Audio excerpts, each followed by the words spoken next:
Assalamualaikum warahmatullahi wabarakatuh. Kami dari kelompok 12 mata kuliah Kecerdasan Artifisial Universitas Negeri Surabaya ingin mempresentasikan progres sipot proyek kami yang berjudul Klasifikasi Peran Pekerjaan Berdasarkan Indikator Keterampilan Menggunakan Algoritma Random Forest.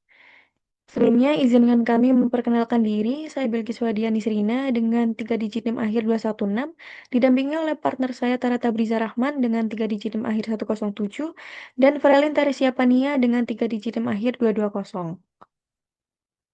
Baik, jadi di sini saya akan menjelaskan terlebih dahulu mengenai data awal dan target pada proyek kami. Jadi, data awal kami dari tahun 2021 ada sebanyak 23.926 responden. Di sini, kami langsung menetapkan Q5 atau peran pekerjaan sebagai kolom target dan juga kami mempunyai target final sebanyak 17.623 yang harus kita capai. Lalu di sini, ada filtering dan eliminasi noise. Nah, di tahap cleaning ini kami fokus memilih populasi profesional. Jadi kami buang responden yang Q5-nya kosong dengan DF filter tier, eh, target kolom, dan semua yang bersatu staden dengan kode DF data target kolom staden. Nah, setelah filtering ini, data kami lebih bersih dan tersisa sebanyak 19.168 responden. Tahap selanjutnya yaitu standarisasi baris. Nah, di sini karena data bersih kami masih lebih banyak dari target, yaitu sebanyak 19.168, maka di sini kami memakai if current row dan rows to drop untuk memangkas kelebihannya dan mencapai dimensi final sebanyak 17.623 baris. Dan sekarang data kita sudah menjadi 17.623 baris yang konsisten dan sesuai target.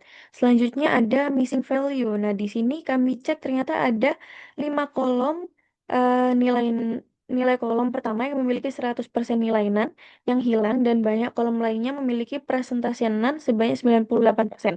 Nah, yang berarti kolom itu tidak bisa kita pakai dan wajib dibuang di tahap feature engineering nanti. Sekarang kita masuk ke EDA, di mana temuan utamanya di sini adalah kelas imbalance yang parah. Jadi di sini kita memvisualisasikannya dengan SNS column plot yang menghasilkan bahwa data scientist sangat mendominasi dan ini tantangan besar.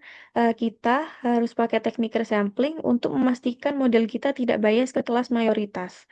Selanjutnya kita ke EDA profil senioritas responden Q6. Di sini mayoritas responden kita itu junior dan menengah awal. Nah, fokusnya di rentang 1 sampai 3 tahun pengalaman. Nah, ini memberikan insight yang bagus untuk memvalidasi fitur-fitur yang kita pakai nanti karena tools dan fitur dasar kemungkinan adalah prediktor yang paling kuat. Selanjutnya, penyimpanan data akhir. Nah, di sini sebagai penutup, data bersih sudah kami simpan menggunakan DF filter to pickle, di mana data final kami ada 17.623 baris dan 64 kolom yang sudah siap.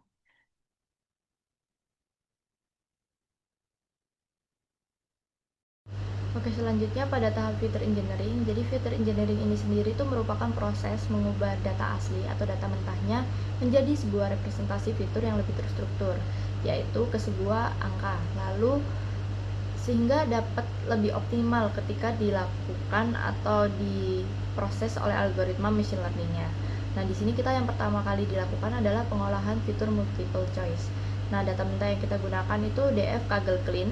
Lalu kita akan mengecek data frame-nya apakah sesuai dengan indeks aslinya. Lalu kita akan melakukan ekstrak OHE columns, yang dimana kolom yang kita pilih untuk multiple choice ini ada Q7, Q17, Q19, Q23, Q27, sama Q30. Lalu akan dilakukan binary dan disimpan di pad X OHE A PKL. Lalu tahap selanjutnya yaitu yang kedua, pengolahan fitur kategorikal dan numerik. Jadi di sini kita akan melakukan 2 langkah, yaitu untuk ordinal encoding sama nominal encoding. Nah, untuk yang ordinal encoding itu kita menggunakan kolom Q4, Q6, Q15, dan Q25. Lalu untuk nominal columns itu kita menggunakan Q1, Q2, dan Q3. Dan untuk ordinal columns ini kita itu ada klasifikasinya sendiri, yaitu berdasarkan columns-nya sendiri-sendiri, sehingga nilai yang digunakan itu sesuai dengan urutan kategori pada ordinal mapping. Lalu akan di-concat atau digabungkan antara X ordinal dan X nominal dengan nama X encoded B, lalu disimpan di pad XOHE B. Jadi pada saat ini kita akan melihat cara mengintegrasikan sebuah data. Nah, di sini ada fungsi integrate and save data. Dia itu melakukan 3 langkah, yaitu yang pertama dia memuat, menggabungkan, dan menyimpan. Nah, di sini pertama saya memanggil fungsi load data untuk matriks A dan B. Nah, fungsi ini bukan cuma untuk ngeload, tapi langsung ngecek validasi 2170 baris. Nah, kalau aman dia akan lanjut. Nah, kedua kita akan menggabungkan. Kita pakai perintah pd concat dengan aksisnya sama dengan 1, yang artinya kita menyatukan semua fitur antara matriks A dan matriks B secara horizontal dengan menambah kolom berdasarkan ID responden yang sama. Setelah digabung, total fitur kita menjadi 144 yang lengkap di X-Final. Terakhir kita panggil extract target. Nah, itu untuk mengambil kolom Q5 saja. Nah, sebagai outputnya di sini akan terbentuk file yaitu X-Final dan YTarget. Oke, selanjutnya di slide ini kita akan membahas kendala dan rencana lanjutan. Nah, di proyek ini kita mengalami beberapa kendala teknis pada saat proses analisis. Yang pertama adalah banyaknya missing value.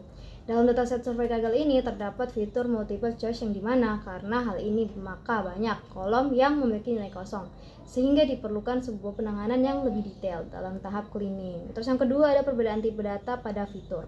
Pada dataset yang digunakan ini terdapat berbagai macam tipe data pada fiturnya, yaitu ordinal, nominal, dan multiple choice.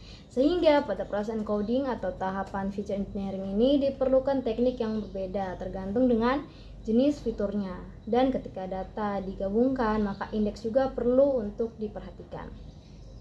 Yang ketiga ada struktur kolom yang banyak. Setelah dilakukan proses encoding, hasil kolom yang diperoleh sangatlah banyak. Oleh karena itu, hal ini meningkatkan beban komputasi dan perlunya perhatian lebih terhadap data yang digunakan agar tidak terjadi kesalahan selama proses dan dapat diterapkan dengan baik pada algoritma. Yang kedua, kita akan membahas sebuah rencana tindak lanjut. Di sini ada yang pertama yaitu menerapkan randomized search CV pada random forest. Hal ini dilakukan untuk mencari parameter terbaik. Dengan menerapkan hal ini, maka hasil yang didapatkan akan dapat lebih baik, memberikan peningkatan akurasi yang sangat signifikan. Terus yang kedua yaitu meningkatkan konsistensi pipeline. Nah, kita akan membuat sebuah pipeline pre-processing terstruktur agar proses encoding, merging, dan training dapat berjalan otomatis tanpa perlu pengajakan manual berulang-ulang kali. Sehingga seluruh proses yang dilakukan akan dapat berjalan secara berurutan dan konsisten. Yang ketiga, kita melakukan validasi silang atau cross validation. Nah, untuk memastikan performa mobil lebih stabil dan tidak bergantung pada pembagian data tertentu, sehingga dapat menjaga kestabilan dan representatif komposisi kelas pada masing-masing target. Oke, sekian yang dapat kami presentasikan. Maaf jika ada salah kata. Wassalamualaikum warahmatullahi wabarakatuh.